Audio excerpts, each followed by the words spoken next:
Howdy folks, Nathan Adlin here with the Fast Lane Car, and look what we have for you today. It's a 2015 Alfa Romeo 4C.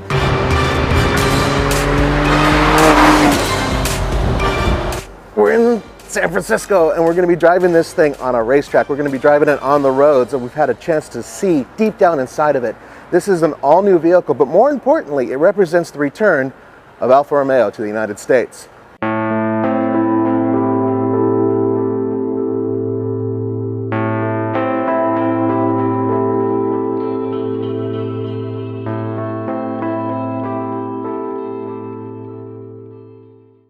I have been struggling all day trying to figure out what this car is, because every video, nearly everything that I've seen written compares it to the Porsche Cayman, and in some cases to various Lotuses, and I don't agree with that. And I'll tell you why. Because I finally figured out what it is. Ladies and gentlemen, the four-cylinder Ferrari. That is exactly what this is. Look, it has a carbon fiber tub that's the same thing that's in a McLaren P1. The components on this vehicle are just as high-tech and just as capable as they are on Ferraris, Lamborghinis, Porsches, and what have you. And the overall driving feel is just like a super high-end exotic vehicle. In fact, it feels like a mini hypercar. That's what it feels like. Now, granted, around a track, the Porsche Cayman and some of the other vehicles, they can keep up and in some cases even pass this car, I'm sure. But the overall feel of the car, the way it makes you feel, it makes me feel like I'm driving a Ferrari.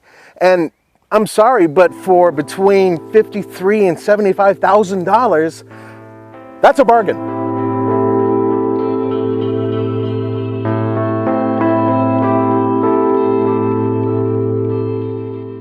This baby puts out 237 horsepower and 258 pound-feet of torque. It's a turbocharged engine that is 1,750 cc's. Forget liters. It's hooked up to a 6-speed dual-clutch transmission. Now, I asked about a manual possibility, and the guy looked right at me and said, no. So, sorry guys. I think part of the reason actually has to do with the engineering of it and the way the tub is designed. Now, granted, this is a sports car-like engine. It is turbocharged and direct injected, but you still get, now I'm going to read this to you, okay? Here's the paper here that we use as our crib note, and you're not going to believe this. 24 miles per gallon city, 34 miles per gallon highway, for a combined 28 miles per gallon. This is a sports car. That's pretty good.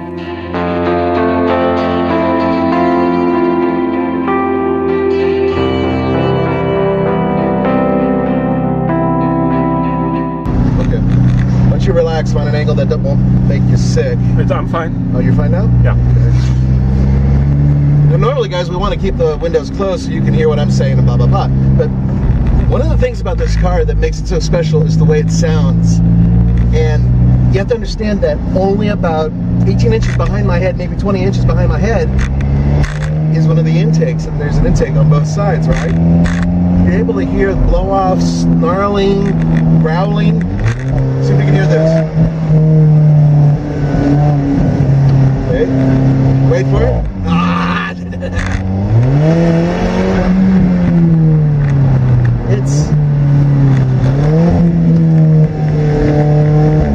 Sounds like a four-cylinder symphony, and it's deep too. It's really deep for an engine that's under 2 liters.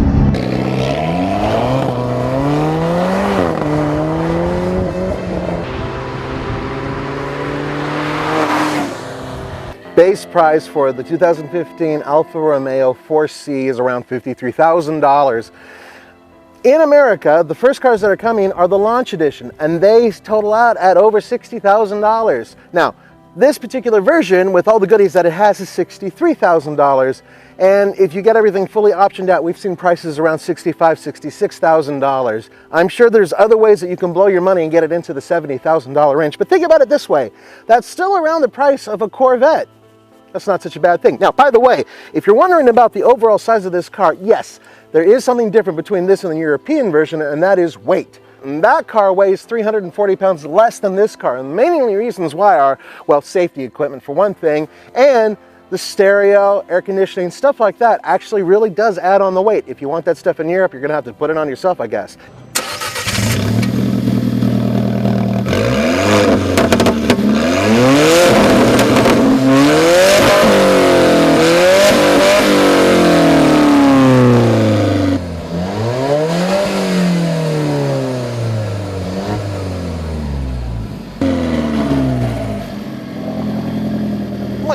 friggin' God, that sounds like heaven. Oh, yes. Ah, love it.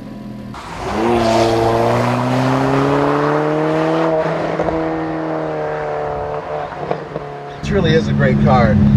How can you drive a 4-cylinder supercar and not feel like it's amazing? But there are a couple things that you have to keep in mind if you're going to get a car like this. For one thing, the ride can be really hard, especially on hard pavement, you know, potholes.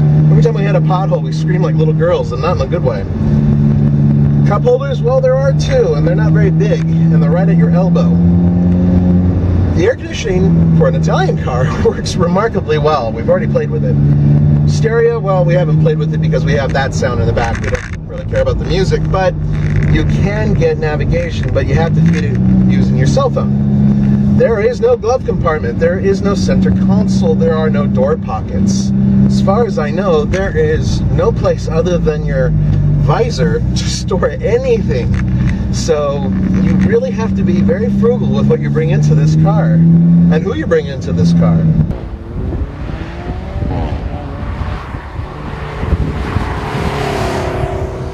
So check this out. Little ledge right here.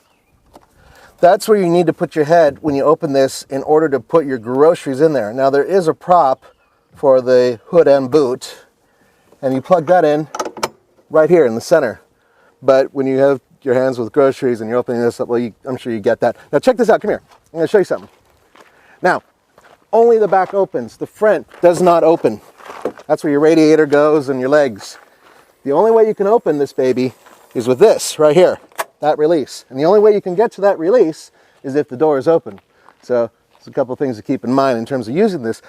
It's Italian. It's just different. It's still cool. I would really rather have a button that I can push inside anytime I want to in case somebody wants to put something in there instead of having to open the door every time I want to open the trunk. But that's the way it goes.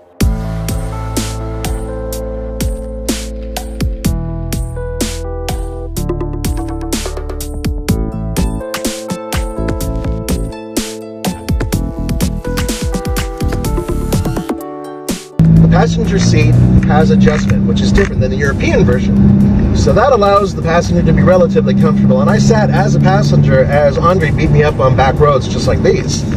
And it was relatively comfortable for a tall person, but the footwell is very narrow in there. Now for the driver, I have more usable space driving this car than I did driving the Dodge Viper. I kid you not.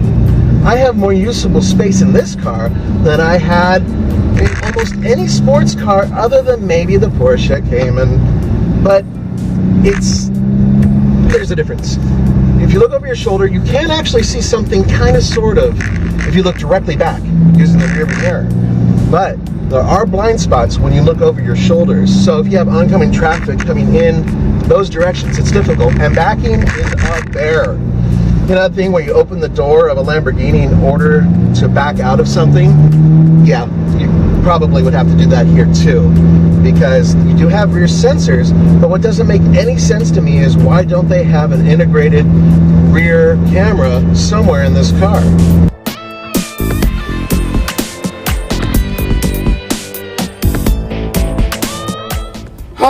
This ledge, it's pretty wide here, but over here, my foot is like nearly 13 inches long. Yep. And then in order to get out, I'm glad I'm not wearing my mini skirt. Oh, there's no way to do this for a big guy that looks cool. I'm sorry. Wow. Once you're in it, it's fine. Getting in, you kind of slam your head here, but it's easy to position your butt. Getting out sucks. Ready, folks?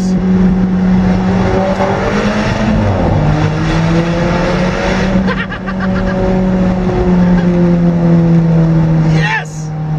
So I wanted to show you guys how you get this car going. So you start the engine, okay, and R is obviously for reverse. It starts in neutral, so you always have to have the parking brake on. And then when you want to start driving, you hit 1. You don't touch this, you hit 1.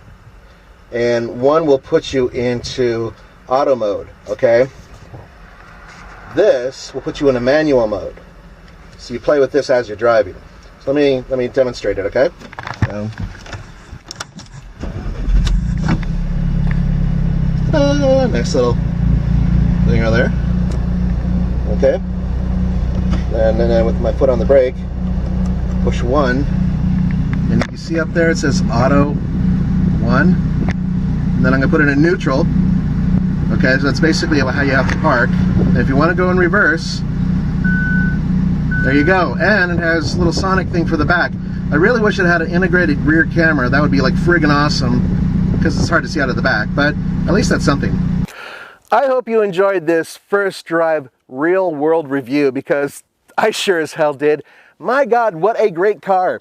I'm sorry, but this is one of the best cars I've driven that has a 4-cylinder engine. That's how good it is. For the Fast Lane Car, this is Nathan Adlin saying, don't forget to go to tflcar.com for news, views, and reviews. And I'm about to go and be a little naughty. Catch you later.